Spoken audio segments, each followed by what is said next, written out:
4 number ওয়ালা তাকরাবুল ফাওয়াহিশা মা যাহারা মিনহা ওয়া মা বাতান। প্রকাশ্য অশ্লীলতার কাছে যেও না, গোপন অশ্লীলতার কাছেও যেও না। অন্য আয়াতে আল্লাহ বলেন ওয়াদারু যাহিরাল ইসমি ওয়া বাতিনা, ওয়াদারু তোমরা ছেড়ে দাও, যাহিরাল ইসমি প্রকাশ্য পাপ, ওয়া বাতিনা গোপন পাপ। তোমরা প্রকাশ্য গুনাহ ছেড়ে দাও, গোপন গুনাহ ছেড়ে দাও, প্রকাশ্য পাপ ছেড়ে দাও, গোপন পাপ ছেড়ে দাও। তাহলে অশ্লীলতার কাছে যাইতে আল্লাহ নিষেধ করলেন। সূরা নাহলের 90 নম্বর আয়াতে আছে ইন্নাল্লাহা ইয়া'মুরু বিল আদলি ওয়াল ইহসান ওয়া ইতা'i যিল কুরবা ওয়া ইয়ানহা 'আনিল ফাহশা'i ওয়াল মুনকারি ওয়াল বাগই। নিশ্চয় আল্লাহ আদেশ করেন বিল আদলি ইনসাফের আদেশ করেন, ওয়াল ইহসান পরোপকারের আদেশ করেন, ওয়া ইতা'i যিল কুরবা নিকটাত্মীয়দেরকে দেওয়ার আদেশ করেন, ওয়া ইয়ানহা আনিল ফাহশা'i ওয়াল মুনকারি ওয়াল বাগই অশ্লীল কর্মকাণ্ড থেকে আল্লাহ নিষেধ করেন, অপছন্দনীয় কাজ থেকে আল্লাহ নিষেধ করেন, সীমালঙ্ঘন জুলুম করা থেকে আল্লাহ তাআলা নিষেধ করেন। তো এই 3টা নিষেধাজ্ঞা আছে সূরা নাহলের 90 নম্বর আয়াতে, 3টা আদেশ আছে, 3টা নিষেধ আছে। এই 3 নিষেধের মধ্যে একটা নিষেধ হলো অশ্লীল কাজ কর্ম করতে আল্লাহ নিষেধ করেছেন। আয়াতের ফিনিশিং এ আল্লাহ বলতেছেন ইয়াইযুকুম লাআল্লাকুম তাযাক্কারুন, তিনি তোমাদেরকে ওয়াজ করতেছেন, আল্লাহ তোমাদেরকে ওয়াজ করেন লাআল্লাকুম তাযাক্কারুন যাতে তোমরা উপদেশ গ্রহণ করো। তো অশ্লীল কাজ কর্ম এটার কাছে যাইতে আল্লাহ নিষেধ করেছেন। জিনা এটা একটা ফাহিশা, এটার কাছে যাওয়া নিষেধ। সূরা বনী ইসরাঈলে আল্লাহ তাআলা বলেন ওয়ালা তাকরাবুজ জিনা ইন্নাহু কানা ফাহিশা, তোমরা জিনার কাছেও যেও না। জিনা এটা অশ্লীলতা, এটা অশ্লীল কাজ। আল্লাহ জিনা করতে বলেন না যে জিনা করো না, বলছে জিনার কাছেও যেও না।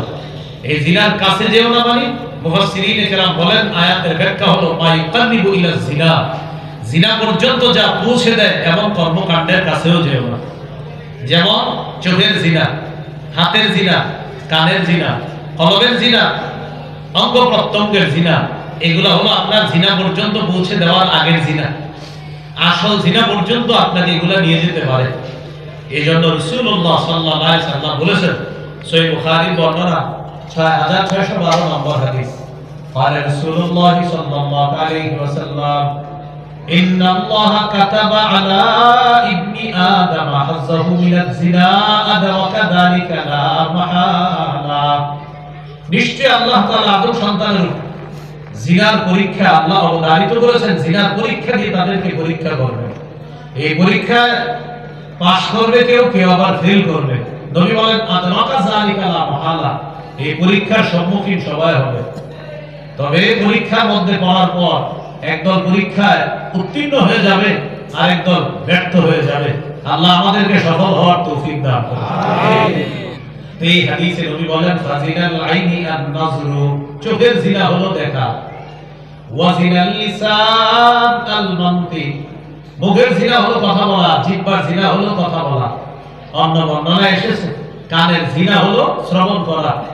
এইজন্য সূরা বনী ইসরাঈলের একটা আয়াত মনে রাখা, 36 নম্বর আয়াতে আল্লাহ বলেন ইন্নাস সামআ ওয়াল বাসারা ওয়াল ফুআদা কুল্লু উলাইকা কানা আনহু মাসউলা, নিশ্চয়ই কান, চোখ, অন্তর সম্পর্কে জিজ্ঞাসা করা হবে। ফোনে হঠাৎ অপরিচিত এক মেয়ের কণ্ঠ শুনলেন, অন্তর দিয়ে আপনি কল্পনা করলেন এটা কলবের জিনা। ফোনে কথা বলা শুরু করলেন, এটা কানের জিনা। আর মুখে কথা বলা শুরু করলেন, এটা মুখের জিনা। আর যে কল্পনায় আনতেছেন এটা কল্পনার জিনা হচ্ছে। রাসূলুল্লাহ সাল্লাল্লাহু আলাইহি ওয়াসাল্লাম বলেছেন ওয়া নাফসুহু তাতামান্না ওয়া তাশতাহি, তার অন্তর এটাকে কল্পনা করে, নফস এটাকে কামনা করে। এটা হলো অন্তরের জিনা। এই জিনাগুলা আপনি আপনার সন্তানাদি, আপনি এই রুমে আছেন, আপনার সন্তান ওই রুম লাগিয়ে দরজা বন্ধ করে অহরহ ঘরে ঘরে এই জিনা হচ্ছে, এটা আমাদের কোনো খবর নেই। তো এটা হলো আপনার জিনা। এই জিনা এগুলা কি করে আসল জিনা পর্যন্ত পৌঁছে দেয়। নবী বলেন সর্বশেষ ওয়াল ফারজু ইসাদদিকুহু যালিক আও ইউকাযযিবুহু, লজ্জাস্থান নামক অঙ্গটা এই জিনার বাস্তব রূপ দান করে আল্লাহ আমাদেরকে হেফাজত করে। আমিন। এগুলো অশ্লীলতা। তো আল্লাহ বললেন প্রকাশ্য অশ্লীলতার কাছেও যেও না, গোপন অশ্লীল কাজের কাছেও তোমরা যেও না, এটা আল্লাহ নিষেধ করেছেন। আর আয়াতে বললেন ছেড়ে দাও প্রকাশ্য পাপ, গোপন পাপ তোমরা ছেড়ে দাও।